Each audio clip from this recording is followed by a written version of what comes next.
What's good, y'all? Welcome back to Outside the Clutch. This is episode 15. Getting on a roll. I'm super excited for tonight. Me and this dude hack it up in Facebook Messenger. I know everyone's like, ugh, gross Messenger. Or Facebook at all. A lot of people hate Facebook. I kind of like it. I like the way it allows me to talk to people. But he works with some really cool stuff. He's a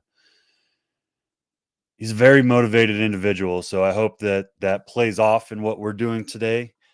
Speaking of motivated individuals, I think if you're motivated, you should do the best for your animals, and in doing so, you need the best equipment. So, here at Outside the Clutch, we're honored to be sponsored by VivTech. Are you ready for innovation? Tired of the same boring product that's been used for 30 years? Ready to give your reptiles and amphibians the UVB they really deserve? Then look no farther than VivTech. Their 3-watt LED bulb provide the UV rays your animals have been missing. With 3 bulbs to fit your pet's climate needs for optimal husbandry, plus a dimmable feature, and it's the only bulb with a 2-year warranty in the industry. So what are you waiting for? Go to vivtechproducts.com today, use code FCLUTCH0322 for 10% off to provide your animals the best care they've ever had. And I need to make a correction on that. It's actually 15% now. We renegotiated it. So 15% off some merchandise. Go check it out. But anyways, we're not going to talk about that. We're going to talk about my man over here. Give it up for the one and only Foster Baillie, Genetic What's up? Intuition. Yeah. That's freaking, I love that name, bro. Where'd you come up with that? I just kind of thought about that feeling you get when you see that animal that you absolutely have to have. That's like your genetic intuition telling you to buy that shit. Hell yeah. I like that. That's what it's about.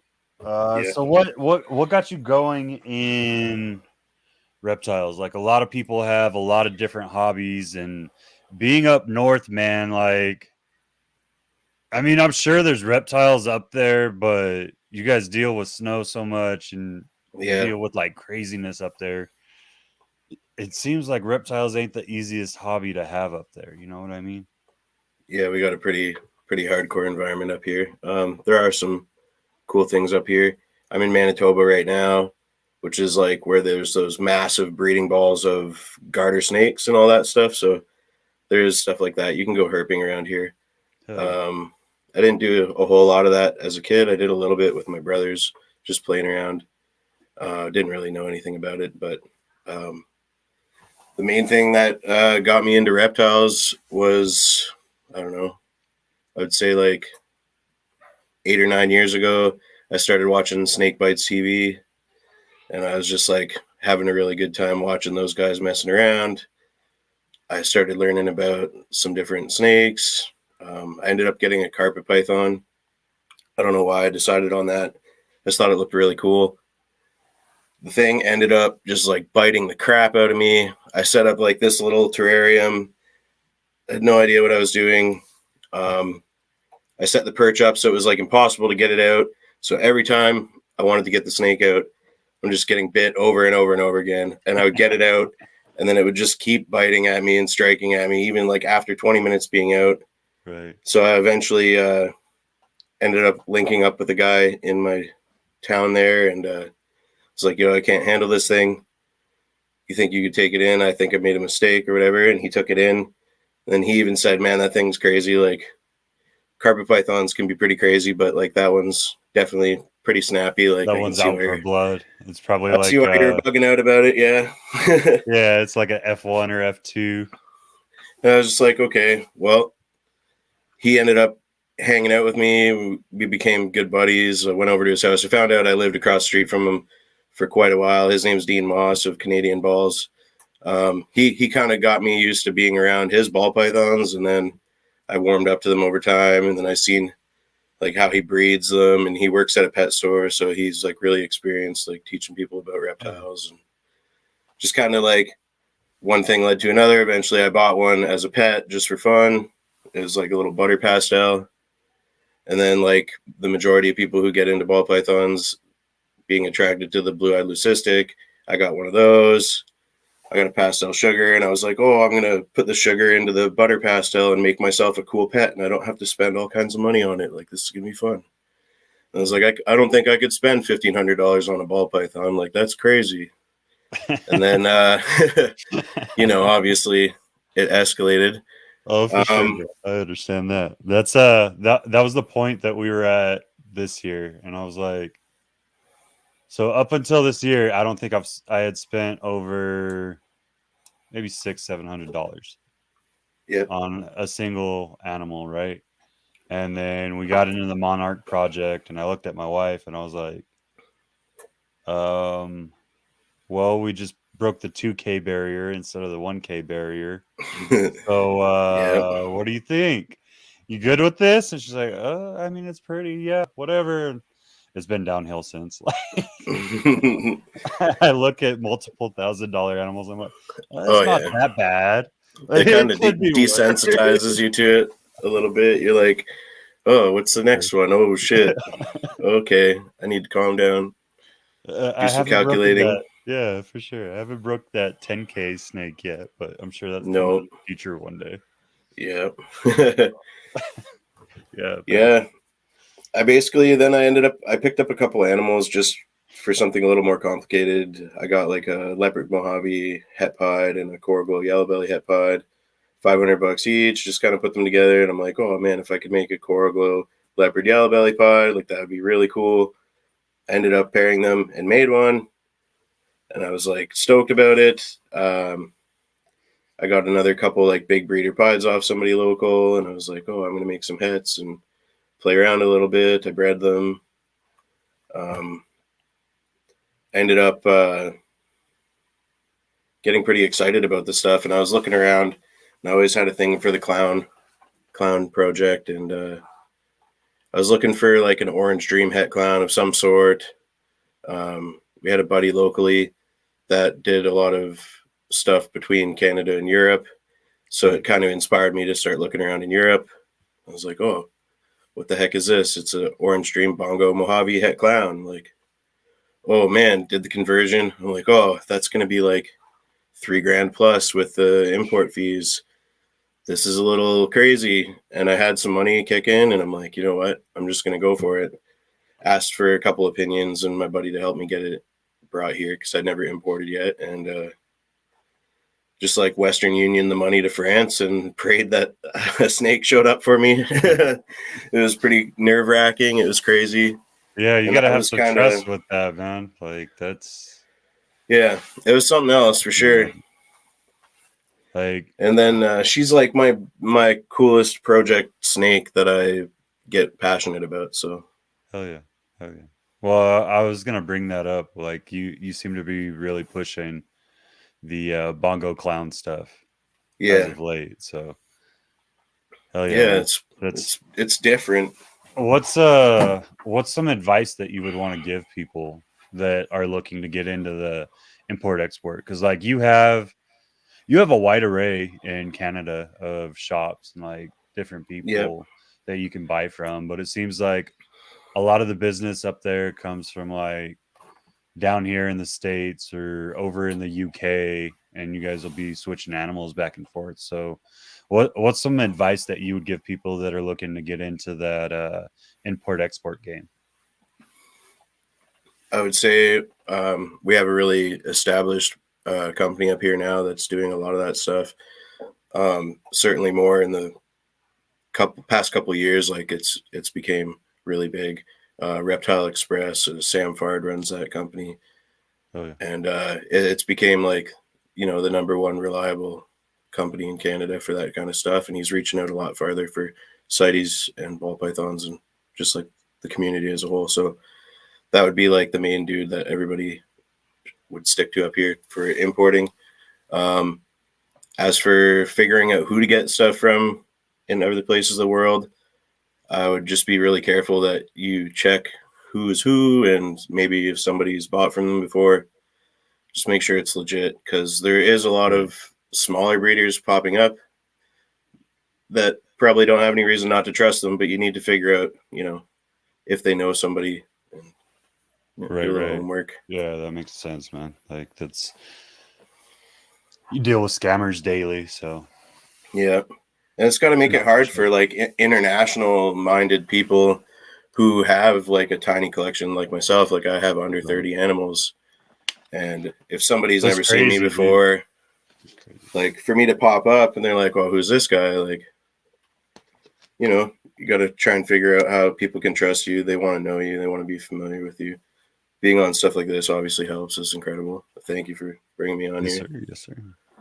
That's crazy, man. Like, you said under 30 animals total? Yeah, That's breeders or that's some of it's growing up. Like I had 7 clutches to myself this year, and that's like my year. And then I have 3 split clutches, that's so crazy, bro. it's just really small. I'm keeping it like super manageable. Up until like 5 months ago, I was living in a pretty ghetto little apartment, like right downtown in the city. People living in tents, like homeless right behind me, like just making it work. Like Right, right.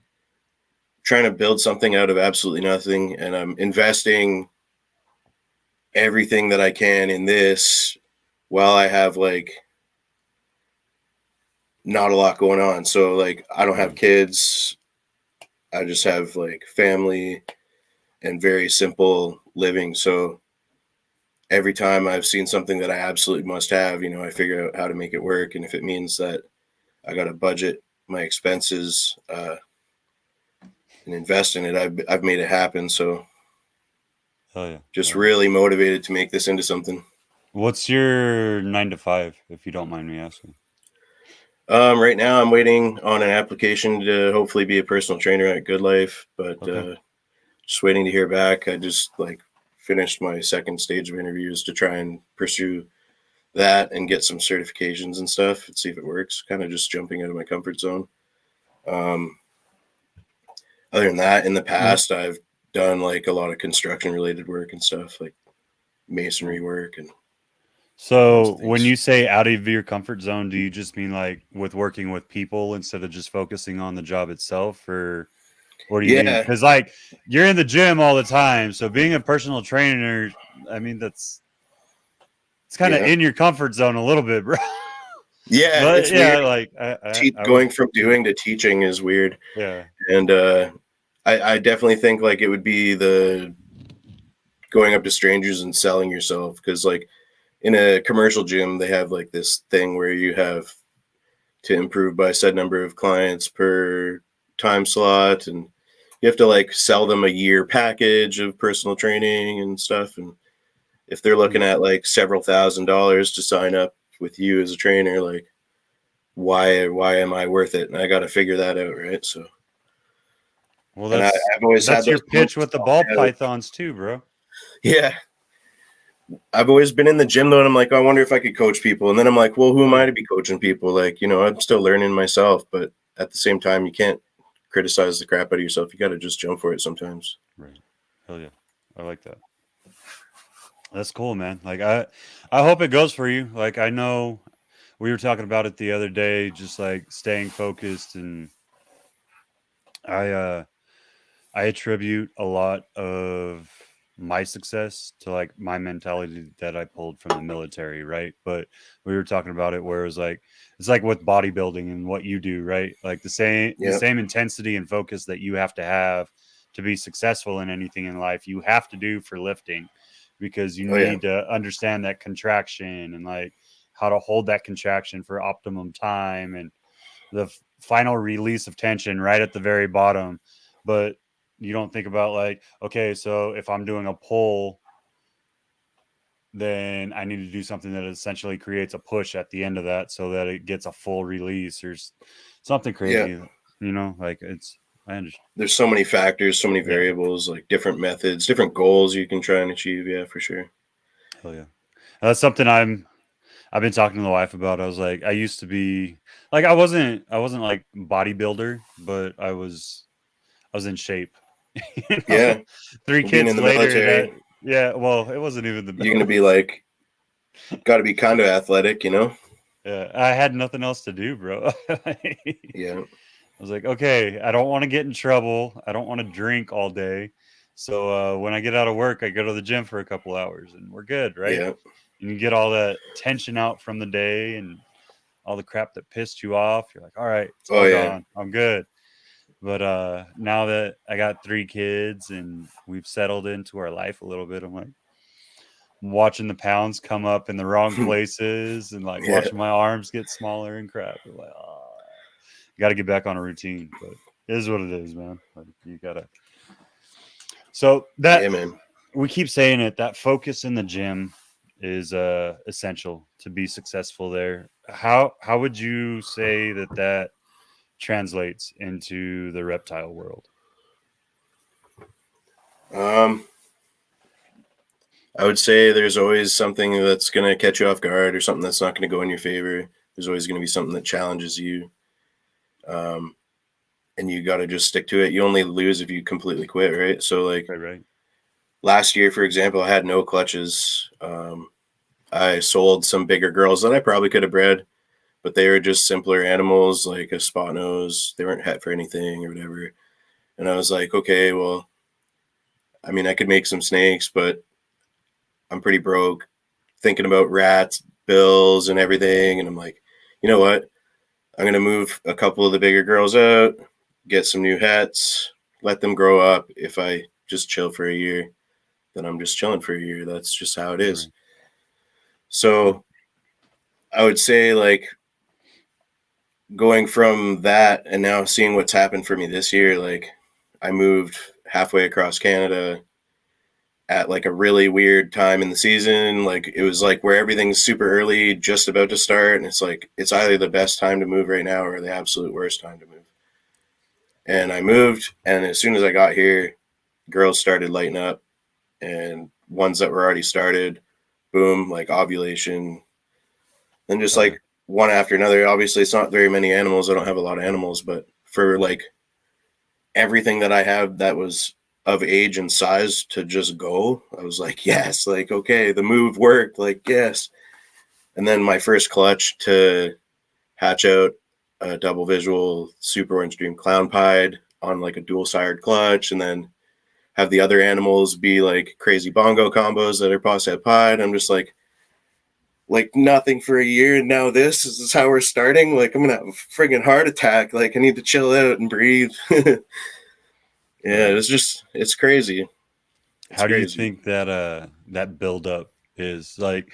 It's almost at a point like I don't want to take away from any of it because your first 2 clutches have been I don't even know how to explain it. It's stupid. Like I remember when we were first talking about this interview and you showed me the sneak peek of that bongo clutch and I was just like, dude, like I can't even I don't know how to identify everything in there. That's freaking insane.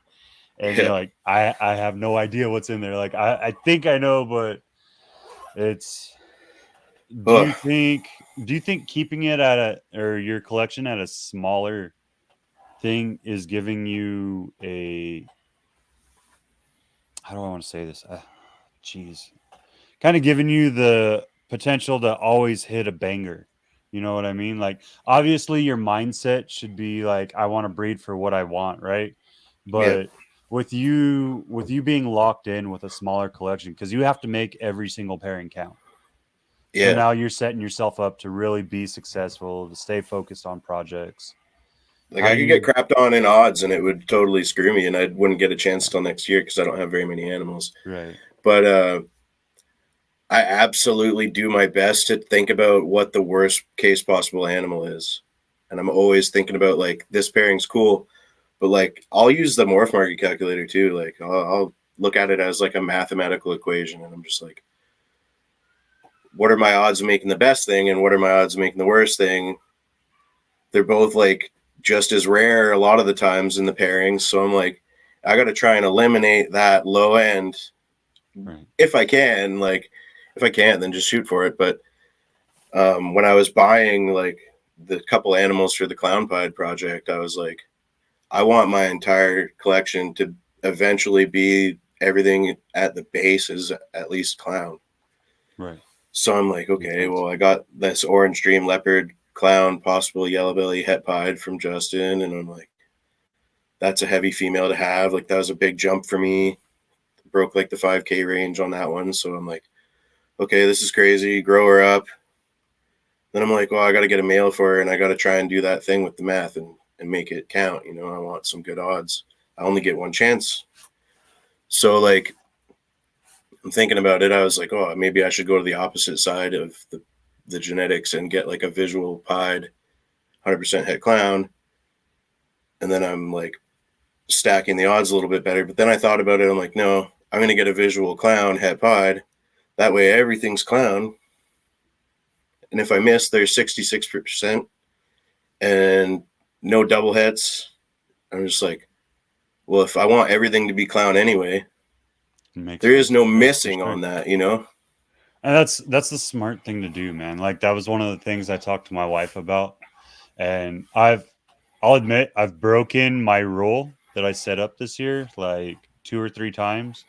So I told her everything that comes in here now has to either be, it has to have a recessive attached, essentially. So either it's het or it's a visual version of a project that I want to work. And Yeah.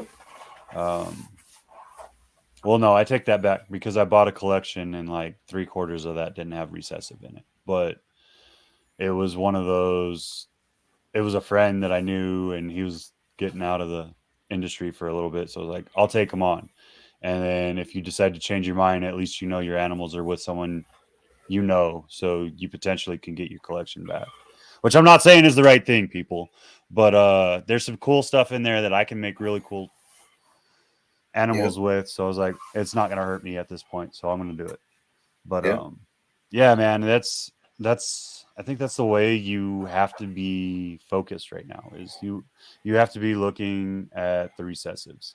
That's where our industry's going. It's I mean, it's not even going to recessive. It's already at recessives, but it's going into your doubles, your triples, your quads. Like I know people that are putting together like 5, 6 recessives at once right now to create hets, just so they can try to bump the odds every year. But it's crazy, dude. Like the combinations you can do even with a single recessive now, and we're jumping into multiple recessives is freaking insane.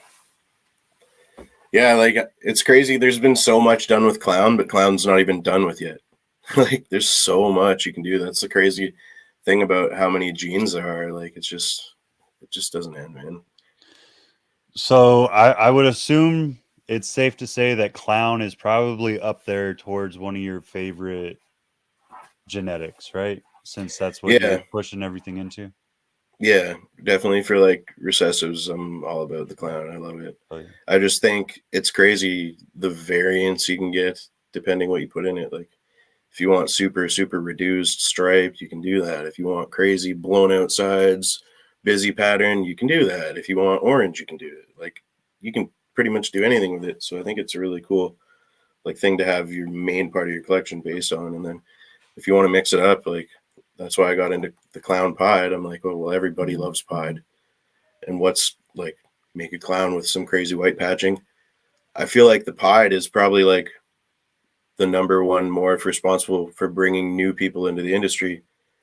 In my experience, like especially like having new people that don't like snakes come over to my place and I show them a pied, they're like, oh, that thing's kind of scary. Oh man, that's so cool. That's beautiful. But they're like, whoa, but keep it away from me. Yeah, you know, it's nice, but don't bring it near me. And it's like, it's always the pied or like a Lucy or something like an albino or a banana or something bright like that. People are just like, whoa, I hate snakes, but that's cool. That's one of the things I found with horse people too, because of where I live. Like there's a lot of horse people here, right? And they all hate snakes, but you show them a pied, and they're like, oh, well, that's like the pinto for the horse, or the piebald horse, right? So you explain it to them and you're like, oh, I do this because I like those animals and I like the genetics, but essentially it's the same genetics that you see in your horses. And that bridge gets built, right? So they start asking you questions on other stuff. And I've actually seen a couple horse people convert over to snake people, which is pretty cool, man. I'm Yeah. gonna say I'm not swinging the average that I would like to, but Yeah. yeah, for sure, it's That's a neat cool. thing, man. Oh yeah. What's your goal for it? Like, are you planning on staying around like the 30ish that you have right now, or where would you like to see this move to? I definitely want to get bigger. Um, but I've just wanted it to kind of like grow itself. Like Yeah. from now on, I would like an animal that I sold to pay for the next one that I get, then not be out of pocket like I have in the past. And I haven't been entirely out of pocket. Some of the hets and stuff that I sold in the past like helped me get new stuff and some of the things I'm growing up right now. But I think I would probably cap it at like I don't know, like 150 animals would be the max. I don't think I would ever want to have much more than like 60 clutches sounds intimidating. Like that's a lot. We It's a lot of were animals. Yeah, we were talking about it, and we're looking at pairing 15 next, well, potentially 17, but I'm going to say solidly 15. And I was like, if Yeah. all of those go, which doesn't usually happen, and I don't ultrasound, like I do everything off of palpation and just trying to read the animal. But if all those go, a lot of those girls that I already have are known for 10 eggs. So it's like, if even half of them do 10 eggs, that's over 100 babies. I've like my first season was 40. That's over double what anything that I'm used to at this point. Like Yeah. it's a lot. And then we're looking to do 40 pairings the following year when all the girls are up to size, just to see if we can handle it. But Yeah. same time, like you said, man, that's a lot of babies. And I Yeah. don't That's care a lot what of anyone feeders. says. Yeah, man. It Like it's adds up.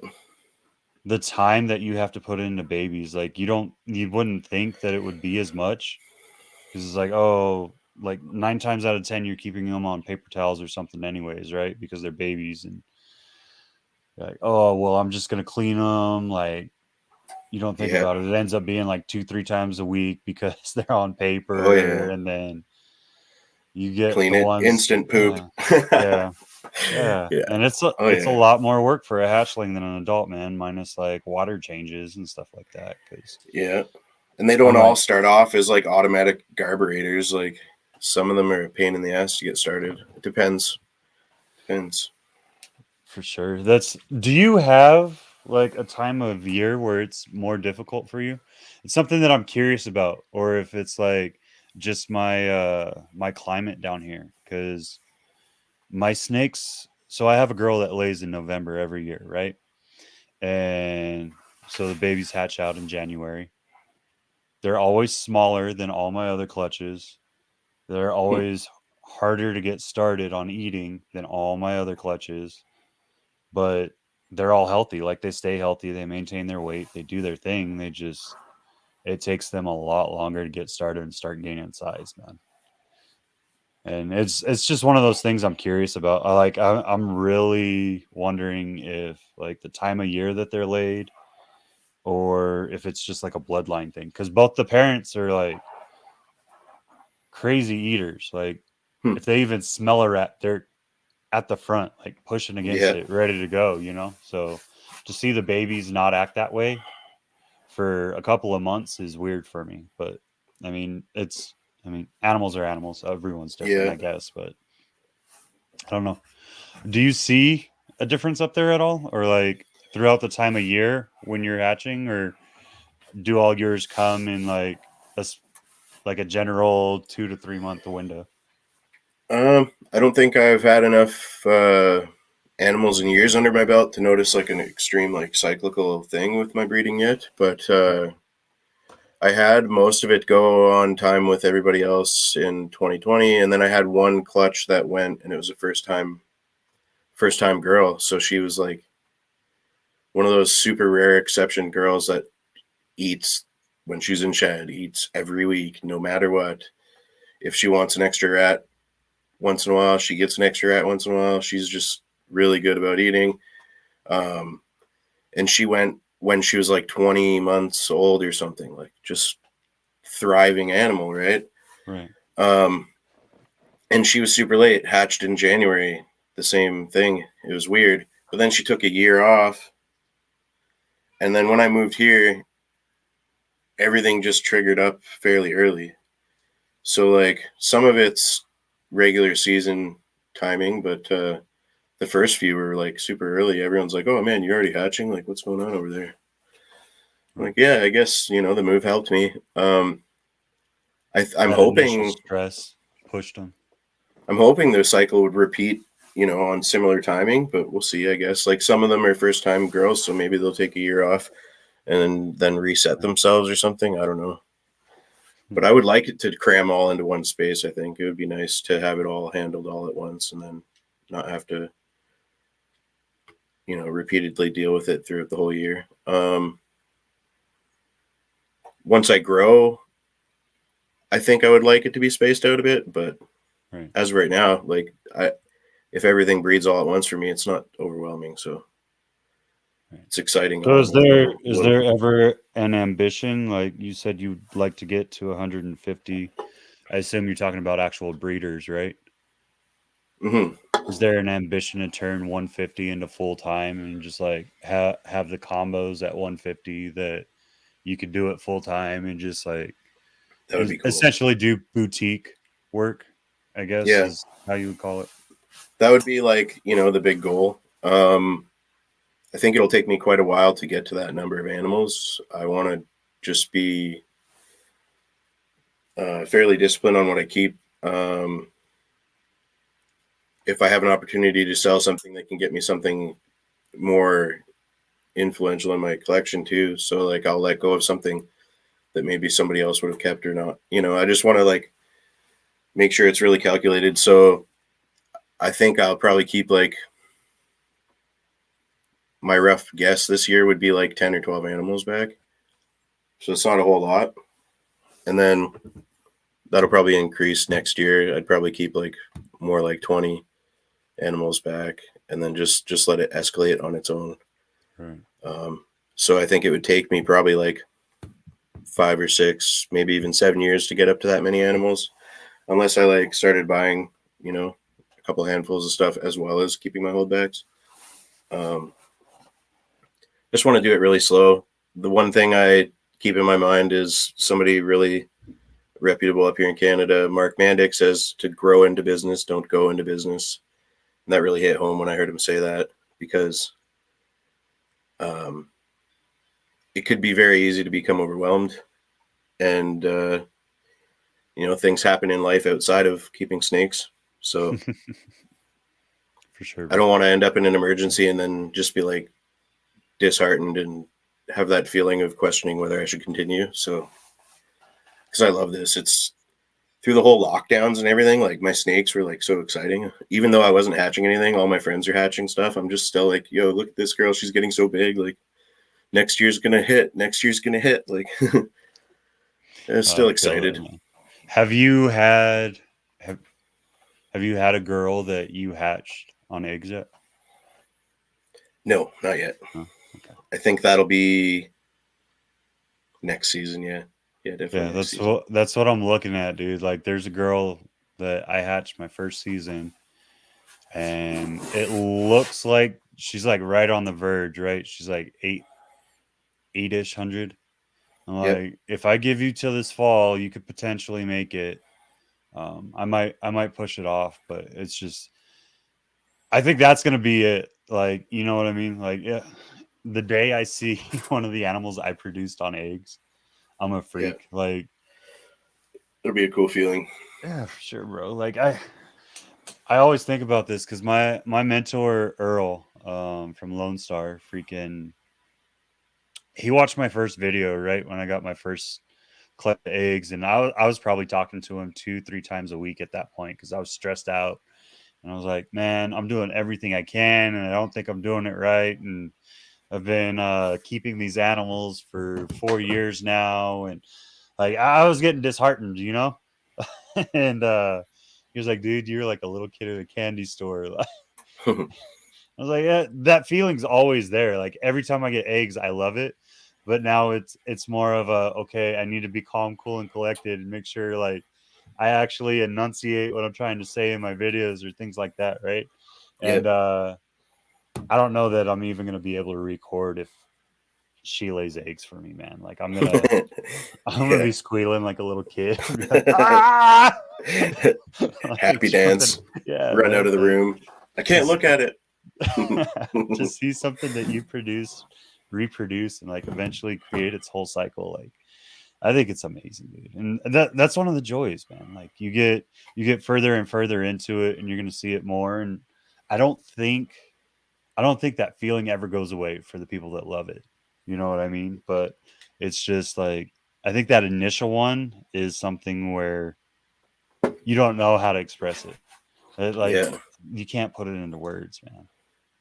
Yeah, I can't wait to see my own female on eggs. That'll be really cool. I think the one that'll do it for me first will be a banana bongo het clown Oh yeah. female. So should be nice to see on some eggs. She aged Sure. really well too, actually. She's cool. I think she's in shed right now. She's at that like almost 1,300 grams right now.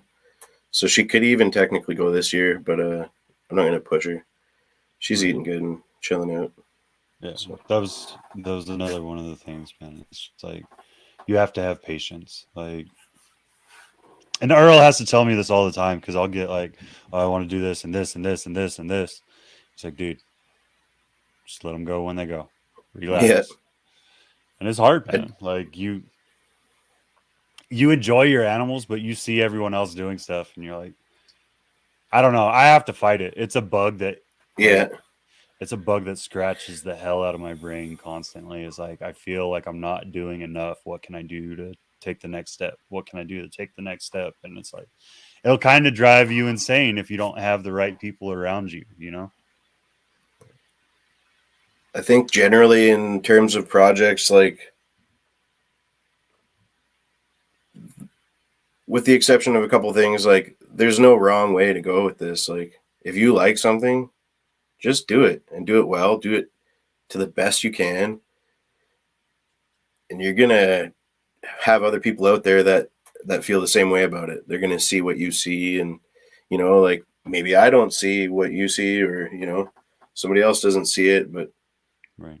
there's so many people that there's always going to be somebody that's like, yeah, like I see exactly what you like about that. I want to buy that. There's no exact wrong project. Like that doesn't really exist. Everybody likes something. No, for sure. So That's one of the things too. Like, yeah, who was I talking to? I was talking to Rick from Army Vet with Balls, and he's the guy that came in with me. We talk a lot, and we try to help each other out. And we're talking about how there's so many morphs that like, if you look at the single gene morph, or like say you're looking at incomplete dominant or whatever, right? And you're looking at it, and it's like it just looks like a fancy normal for a lot of it.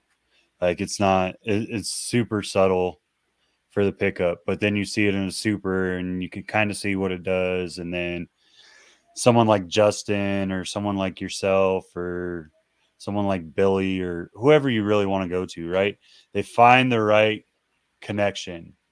They find that right combo that really exploits that trait and turns it into yeah, something that no one was thinking about, which is it's insane, man. Like there's so many opportunities in ball pythons, and we don't. I don't know. I don't know that we'll ever. I don't want to say exploit, but it's kind of what it's doing. We're trying to exploit those genes. You know what I mean? like Desert Ghost completely resurrected Pastel. Mm-hmm. Pastel is one of those genes that's just kind of everywhere. And it doesn't work in everything.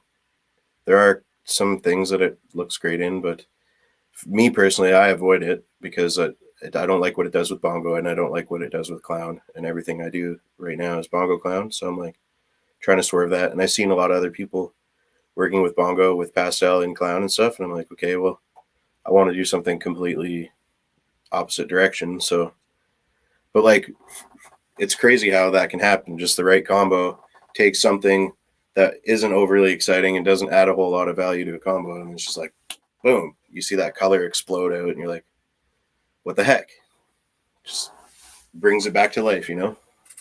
Oh, yeah. What do you?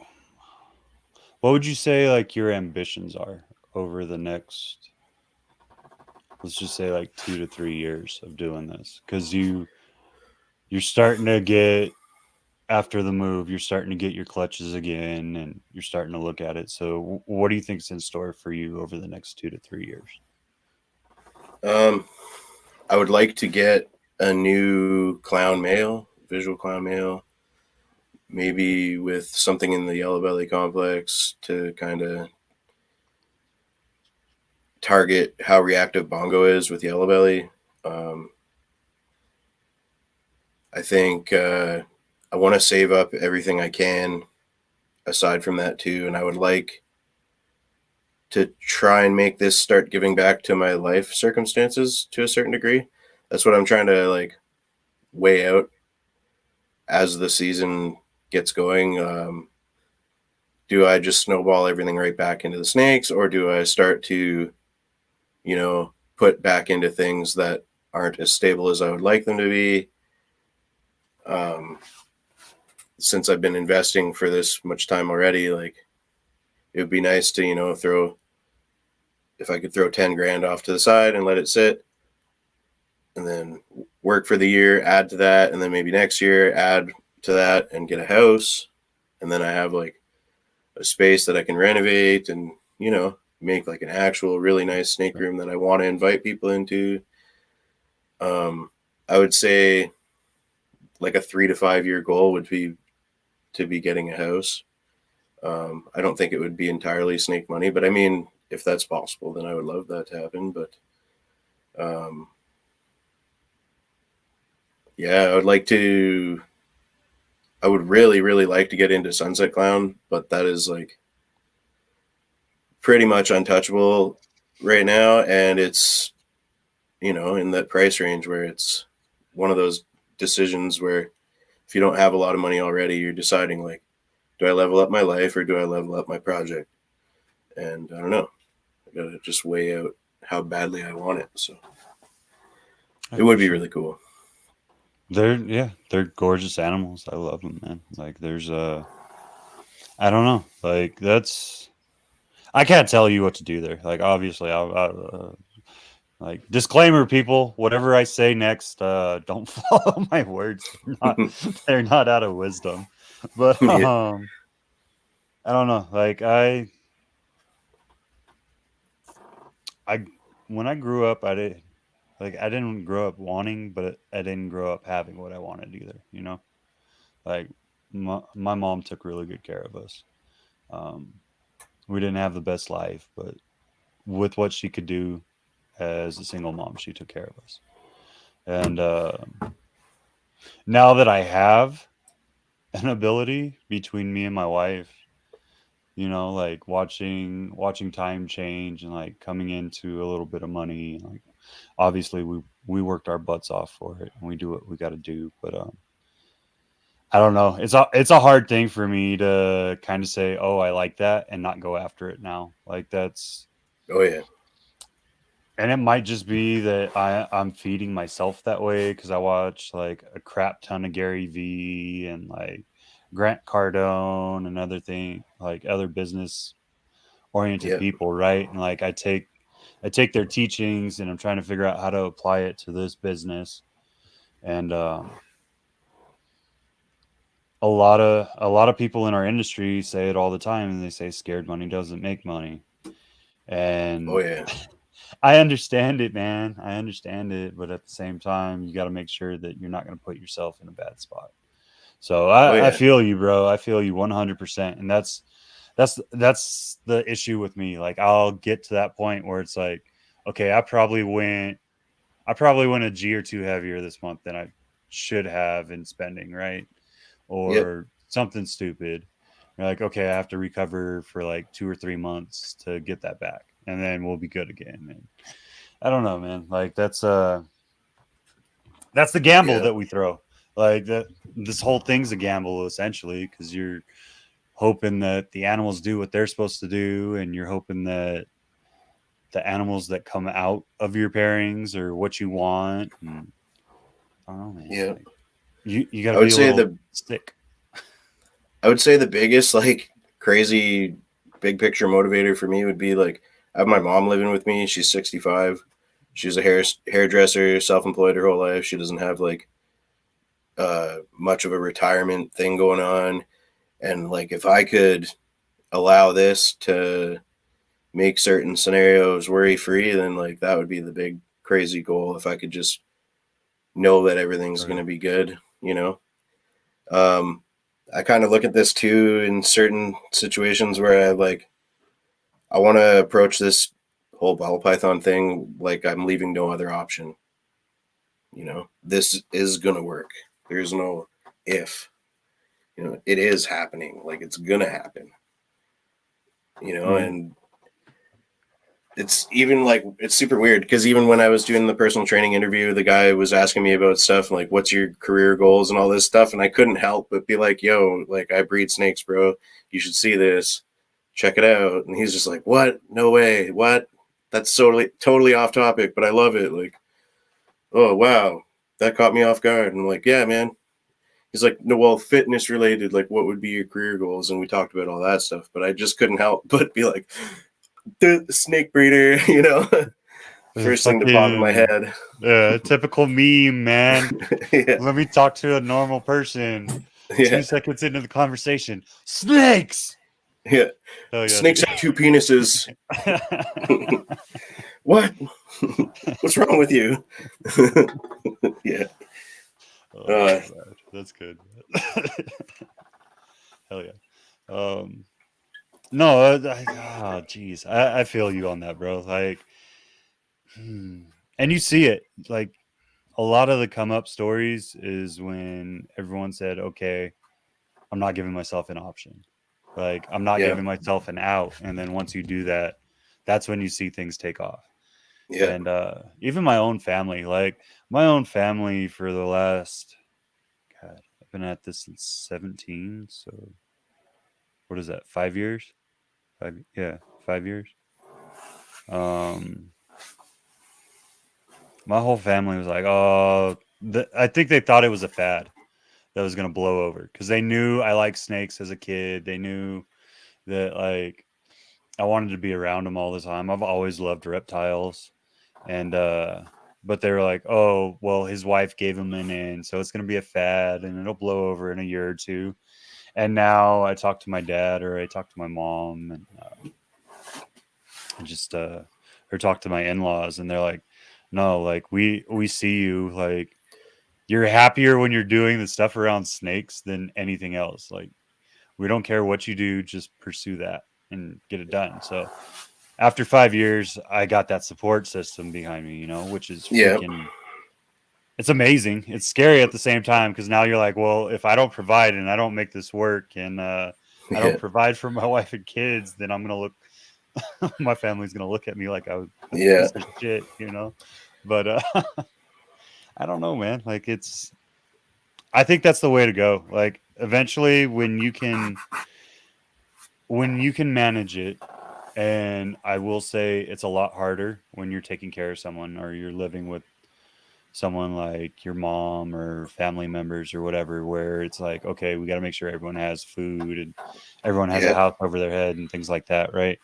Yeah. Um, it's hard to make a one-sided commitment, especially with what you're taught your whole life, because our whole lives we're Yeah. taught, hey, you need to diversify, right?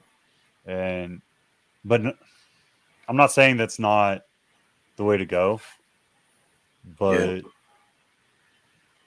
diversify in something that you're good at. Diversify in something that you love. For you, obviously you're good at lifting weights. You wouldn't be as big as you are if you didn't like to eat and you didn't like to lift weights, right? Yeah. And then you found a way to Yeah. diversify that and potentially Oh yeah. become more successful, That'd which be cool. I really hope you find success in, man. And I know that can be a very cutthroat industry. One of my buddies in the Oh yeah. army it does it online now, and I'm like, I don't understand how you do it. And he's like, well, I don't have kids, so I live out of an Yeah. RV and I travel and I give people workouts online. I was like, hey, if that's what makes you happy, man, you do what you got Yeah. to do. But I kick people's asses with programming. Yeah. yeah, like, did you watch the new Peloton video? No, I'm just playing. He's not at that Yeah. level, but damn. I get paid to make people hate me. Yeah. Why'd you put that in my program? Hell yeah. Yeah, I that'd be think cool. I think you're gonna do a lot of good though, man. Like you one of the things that you do best, or at least that I've witnessed, is you have a really good sense of humor and you're able to kind of let go of stuff right away. Yeah. And you kind of need it, not only in our industry, but like to be that personal trainer that you're looking at being, you know? Yeah, you gotta laugh sometimes. Life is crazy, full of surprises. If you can't just laugh at shit sometimes, you're just gonna be butthurt. You gotta make a joke out of it. Uh, that's one of the things you do best, man. Like, especially with, I give you crap about it all the time, but especially with Caleb. Like, I love watching you and Caleb go back and forth. Yeah, Oh it man, cracks me up daily. he's a Like, funny guy. he's a good Gets kid, man. Yeah. We jump on like Fortnite a couple times. I don't play a lot of video games. I don't give very much time to it anymore. But if I pop on it because I'm bored, he'll invite me to a chat and we'll play and just talk shit. He's a good kid. Yeah. I hope I can come down to Arlington and meet some of you guys down south there. It'd be cool. Oh, yeah. I'm That'd be thinking badass, dude. try to come to the next one. We'll see how it goes though. Hell yeah. That's September time frame. That's another thing that I love about this whole thing. Like I've met people that I never would have met otherwise, you know? For sure. Like the community is crazy. It's weird. Like it's so cool the relationships that you get to build, the people you get to go meet and hang out with. Like Will Morrows is awesome, man. He's a cool guy. We've gone up to his place for some barbecue and hung out, you know. Just I don't know how I would have ran into, you know, a guy like that if I didn't get into the whole snake thing, you know. And like I've had some really good mentors through this. So like I built a really good friendship with my buddy Michael Graham at Blackheart Exotics. Um, he's another one of the guys that just helped me learn about snakes. And when I first started buying a couple snakes, he's the guy putting me on YouTube and sitting at his place hanging out, and he's showing me like old school Will Banks stuff and Ralph Davis and like all the OG like original snake people and just like learning about all that. And it's just crazy. Like I think back like if you were to go 8 or 9 years ago and you're like, do you think you'd ever have 30 snakes? I probably would have said, are you crazy? But you know, 30 snakes isn't even a lot of snakes. People that don't like snakes or like people in the family that are not familiar with it will be like, oh, how many snakes do you have? And I tell them that I have 30 and they're like, oh, that's crazy. And I'm like, that's small, like in comparison to people that are in my circle and like people that are, you know, throughout the world doing this. Like Yeah, for it's sure, all man. about perspective, you know? For sure. That's what I just picked up. I was like, and I didn't even think about it. He just sent me the list and I was like, yeah, I'll take it all. I don't care. It's your stuff. I'll take it all. If I don't want it, Yeah. then we'll get rid of it. But I was like, Yeah. I essentially doubled my collection within one purchase. And I was like, I didn't mean to do that. Oh shit.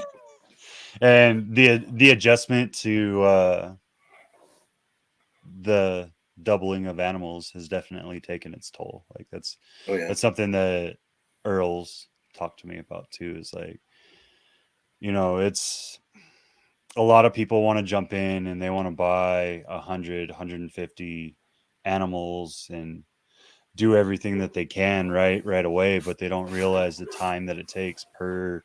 And we were saying it about hatchlings, man. Like hatchlings take so much once you start breeding and like getting them started and all that. But even one snake, like you pull in one new snake and say, heaven forbid, you get an RI or something, the amount of time that takes in a week is ridiculous. Yeah. Like I've I don't know, man. Like it's a hard one to deal with. I applaud you for being able to keep it at the level that you have, because with everyone around you, for sure, like watching Will with, I think he's at what, 4 or no, I don't remember his numbers. We talked about it last time I interviewed him, but he was at something crazy. And A few hundred animals for sure. yeah, yeah, like to keep that many animals in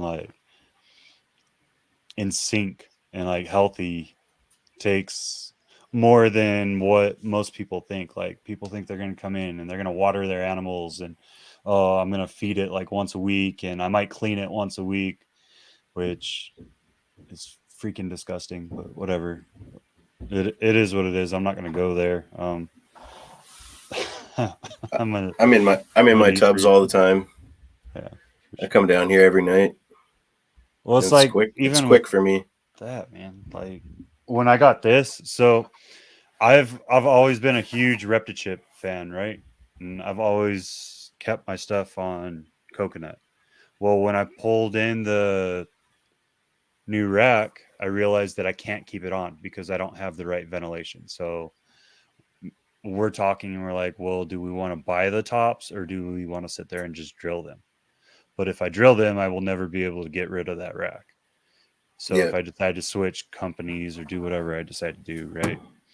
And it was one of those things that we talked about. And we're like, well, let's just keep it all on paper right now because we know paper works in there. But with coconut, I could put coconut in there dry, a full cup of water, and within an hour, I have droplets rolling down the sides of the walls when you're opening it up because it's Yeah. just not releasing enough. And Yeah. um, it wasn't the right husbandry, and you have to make that adjustment. And then you look at it, well, now I have to make that adjustment for that entire rack, and now I have to go in and I have to clean multiple times a week instead of just once a week, which, like Yeah. I said earlier, that's fucking gross. If you only do once a week anyways, you should be with your animals, I'd say at least every other day. Like I understand some people just can't do it every day. You If don't, I see a poop, I your scoop a collection's poop. too big. Yeah, I like don't your care what I'm doing. collections, I don't I know, take the especially with the money 2 seconds. that you drop into your animals, man. Like you want to you want to drop that much money into an animal and you don't want to take care of it right is Yeah.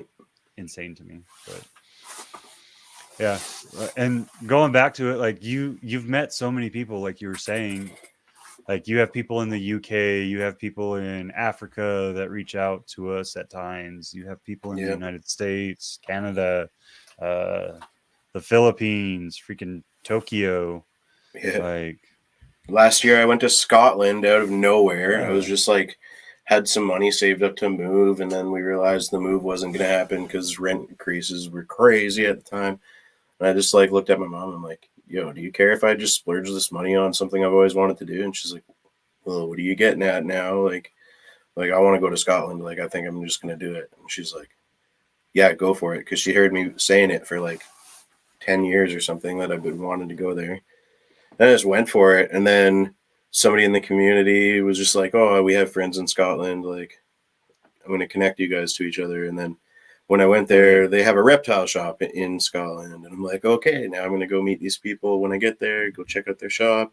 They gave me some advice. And it was just such a surreal experience to just fly across the world and just be like, hey, we also like snakes. That's pretty cool. Like, let's go have dinner and talk about life. hell yeah. It's pretty amazing.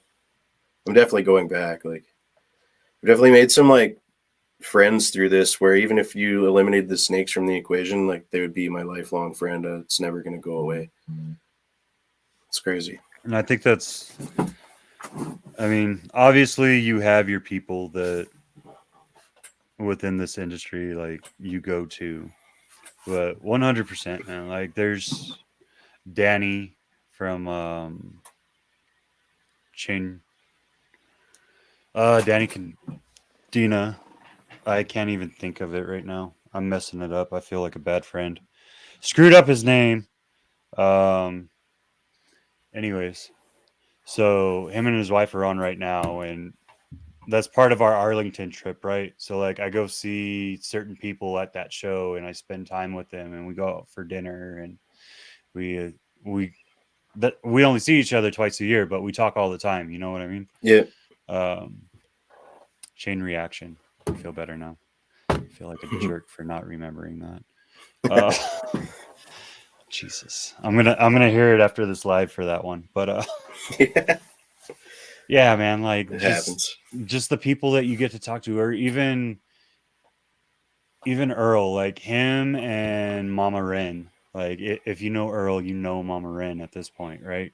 And she brings everyone in, and that's your baby, or that's her baby. Like she calls me son. I can't go anywhere without stopping and giving Mama Ren a hug, or I'm in Yeah, trouble, and I yeah, know I'm in trouble. Or like when we're traveling home from Arlington, because our drives it's about 11 hours. So if I don't let Earl and Ren know that we made it home safe, I'm getting chewed out for like a week. And it's like I love you guys for that. Like just the fact that you care, because you don't have to. Like they didn't have yeah, to. No one has yeah, to. But the fact that people choose to like like like you're saying, man, this industry does so much good besides just the animals, and like yeah. the way we come together when someone needs something, or Oh yeah, just the friendships that you make. Like I know a lot of people that have talked, and they're like when they came to reptiles, they were in a really dark place, and the people and the animals are what pulled them out of it. So yeah. I could, I can feel that vibe. It's definitely been somewhat of that for myself.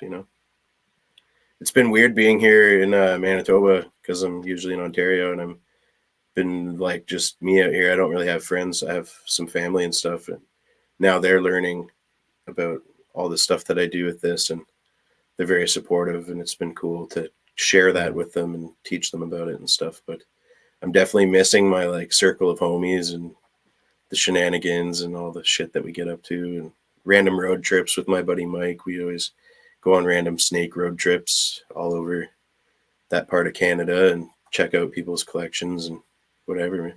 I'm definitely missing that. So I'm going to have to be planning some flights here and there throughout the year just to be around the oh yeah. people. So we went into like a whirlwind. I'm sorry. All I good. have I have no focus today. I'm gonna tell you that right now. It's all I good. don't have focus normally. Like I'm doing really good not to have. I think we talked about it, right? Well, Yeah. you used to watch. I get like these 20-second pauses, so I'm like I'm really trying to work myself through it. So I'll start talking nonsense because I don't want to hear that pause. But Yeah. yeah, man. Going back to the snakes, what do you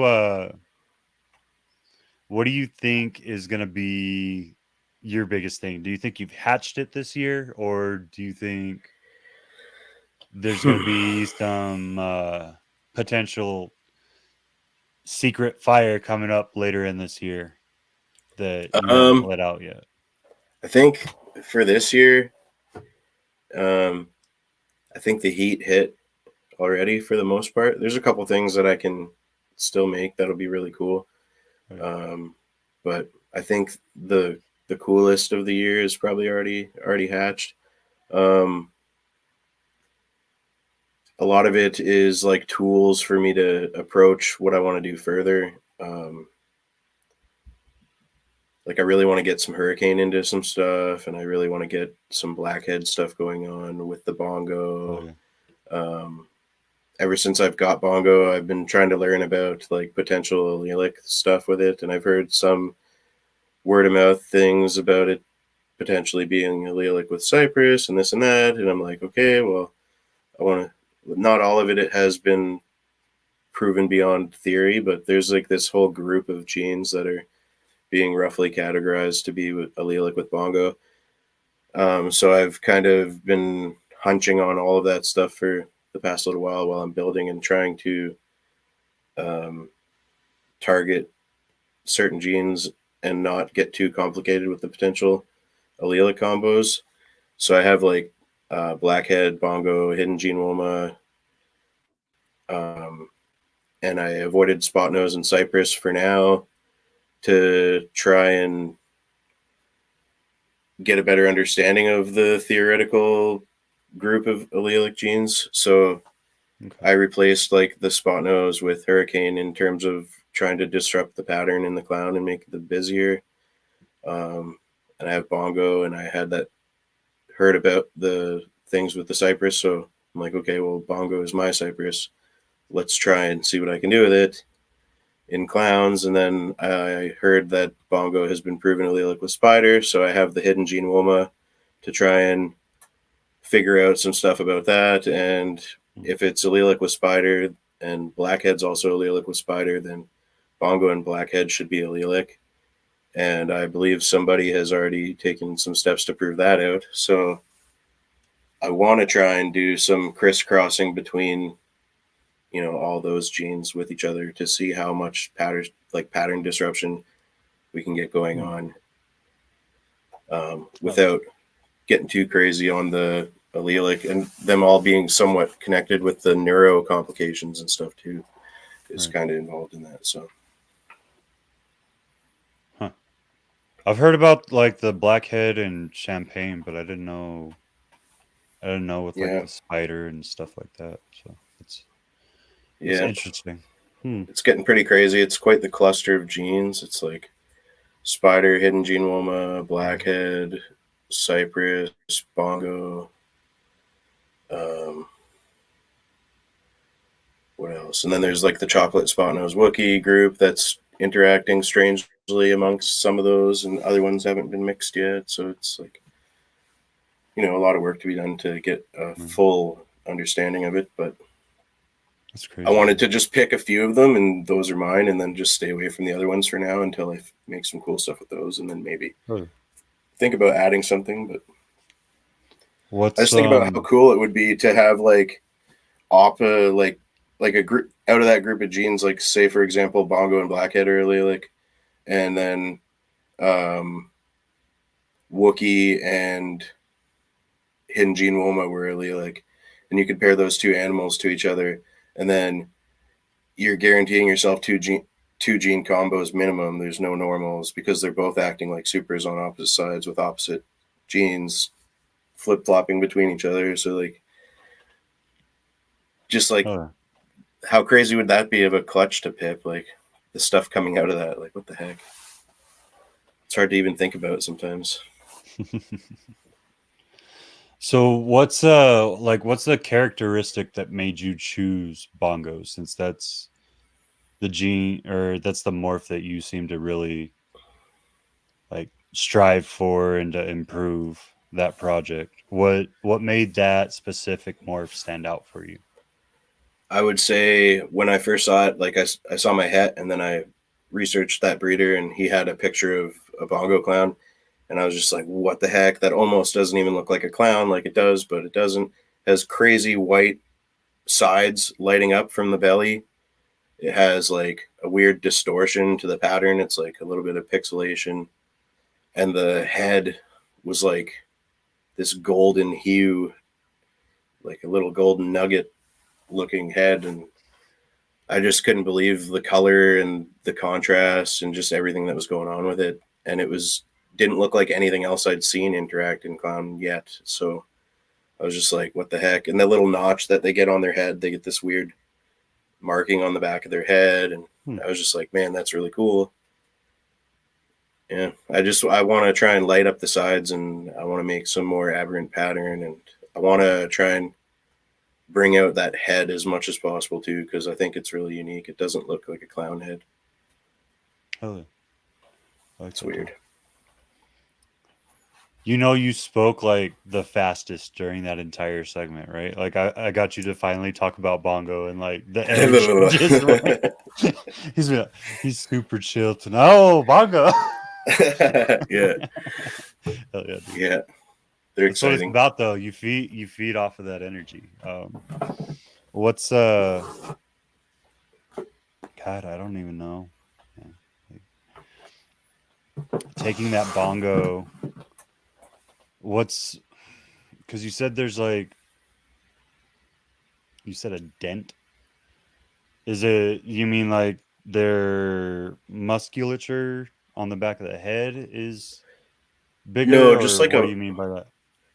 there's like like a little marking on the top of their head in a lot of them. Some of them it disappears, but it's just like two black lines, like right at the base of the neck into the head. It's Okay. just really weird.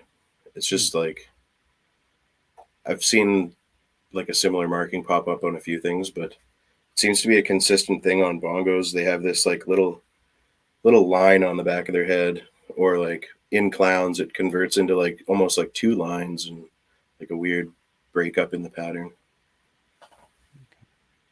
And she seems to get rid of it. And she's powerful, man. Like, This girl, that's pretty. she doesn't have the. It's not even coming up. The lighting is not good enough. But yeah, she doesn't have the marking, and she just wiped it out. But it looks crazy. The white sides are like the thing I was talking about that got me the most excited. There's just a crazy amount of white coming up from the belly. I really like that. Yeah, it almost looks like there's I wouldn't say like a Mojave because it makes the dorsal a lot darker, but it looks like there's something in there that's like almost like a calico or sugar or something instead of. Yeah, Hmm. yeah, it's cool. Those are pretty snakes, man. Like those are. Yeah, I was gonna sell one of them. I'm just gonna keep it now. I don't blame you. I'd keep my animals. I put it up for a little bit, and then I'm like, you know what? It wasn't quick enough. I'm Mm. keeping it. She's shed, and I was like, well, she's not going anywhere. She gained 5 grams. You're not. She's not leaving. Yeah, it's when they shed. They'll have that one more shed, and you're just like, oh man, like what the heck is the next 10 sheds gonna look like? I don't want this gone. No, for sure. I feel that, dude. Like, I picked up my first cypress this year, and it's a GHI cypress. And if you know anything about me, I'm like completely freaking obsessed with anything GHI. Oh yeah, And just watching the way that it is interacting every shed is, is freaking.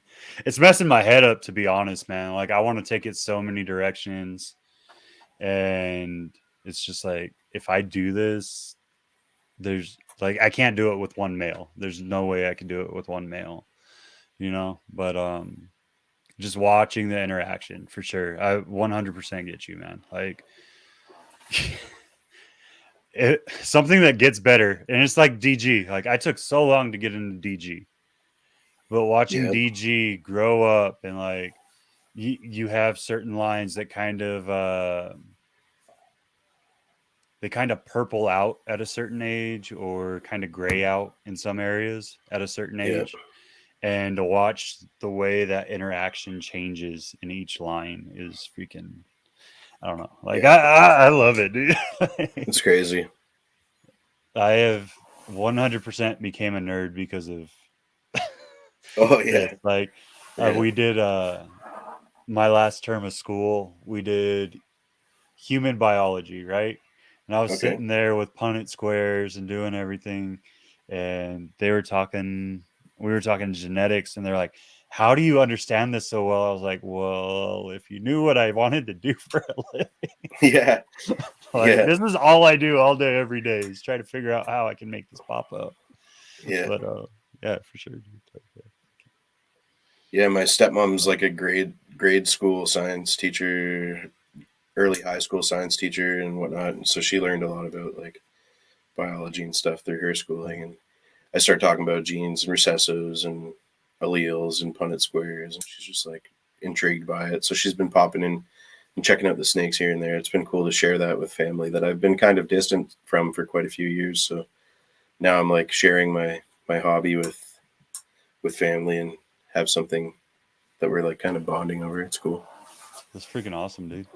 That's a healing moment right there. That's Yeah, it's awesome. It's important. I think I've been away from family for quite a few years here, so just making some important inner work to try and help myself grow into the man that I picture myself being in the future. So it's been a challenging thing because family is never perfect, but it's uh it's a worthy challenge. So for sure. just going after it, man.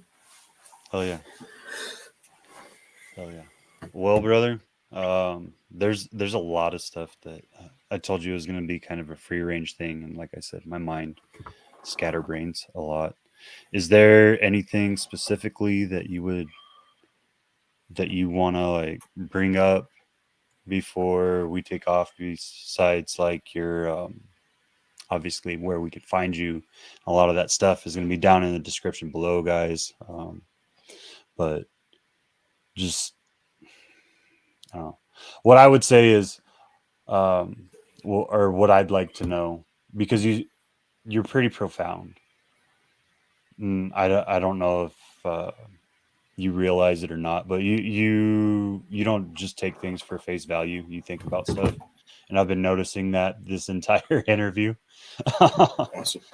But for people coming in, what's one piece of advice that you would push towards that newcomer? I would say Besides the typical, hey, find. find a mentor.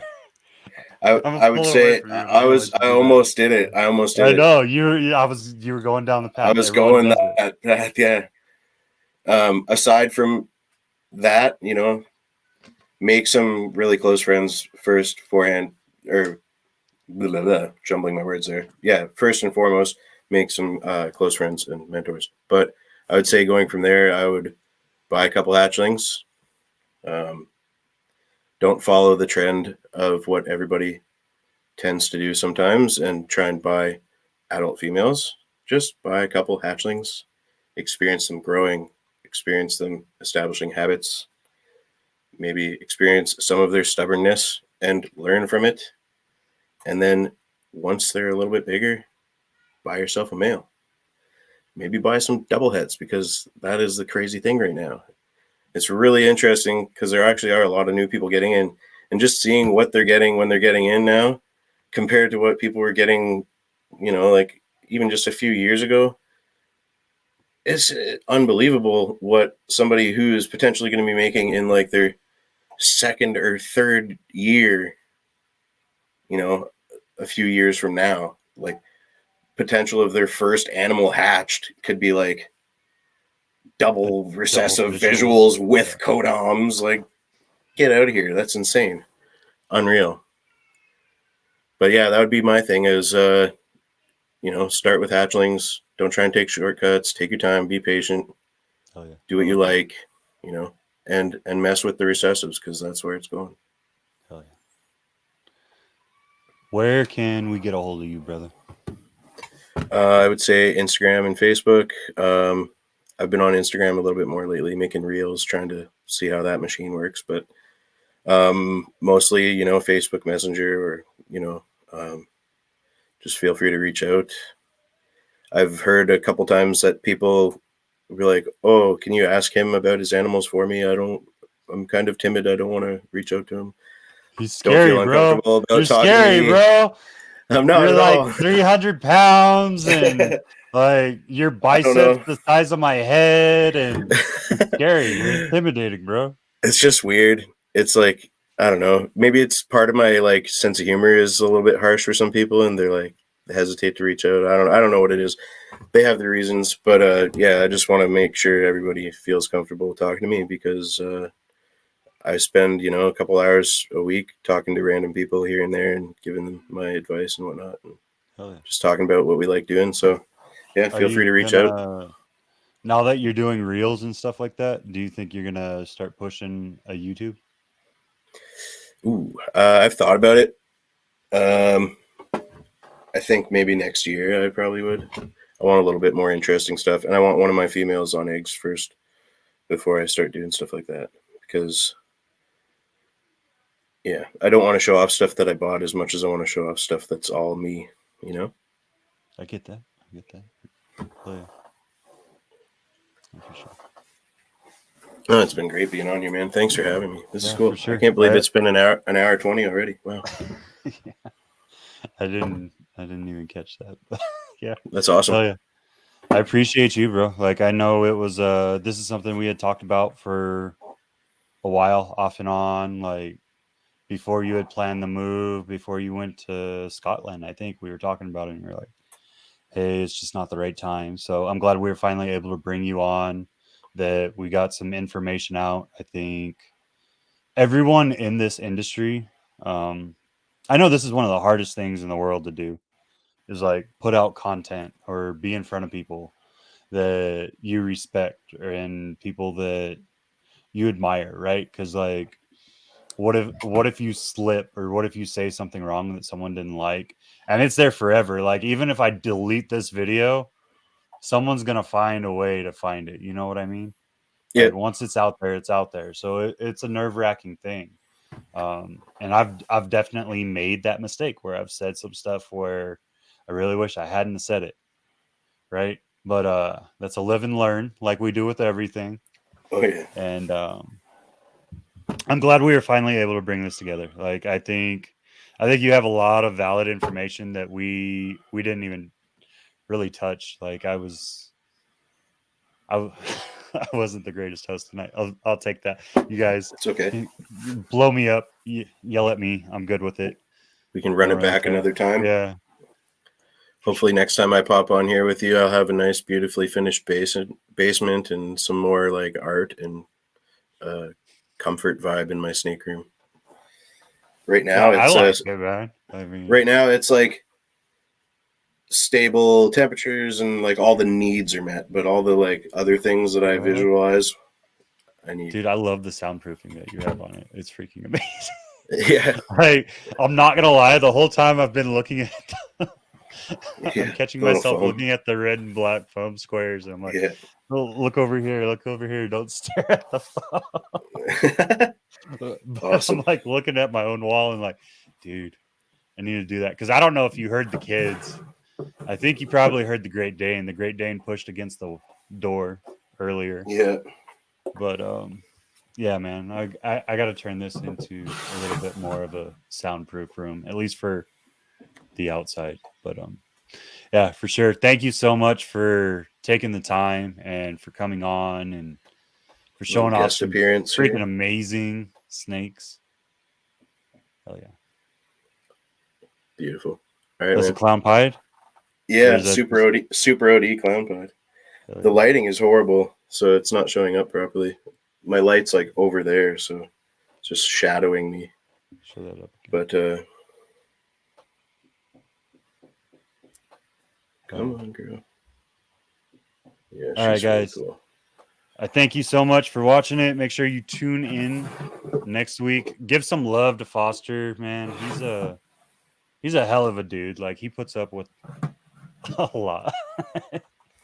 And he's doing his best. And the fact that he was willing to come on here and hash out conversations with me for like 6 or 7 months to get him on here, he deserves a little bit of love. So let's let him know that you watched him on I almost said Feely's Clutch. Good God. Outside of the Clutch. And we'll see you on the next one, guys. Thank you so much. All right, later, everybody.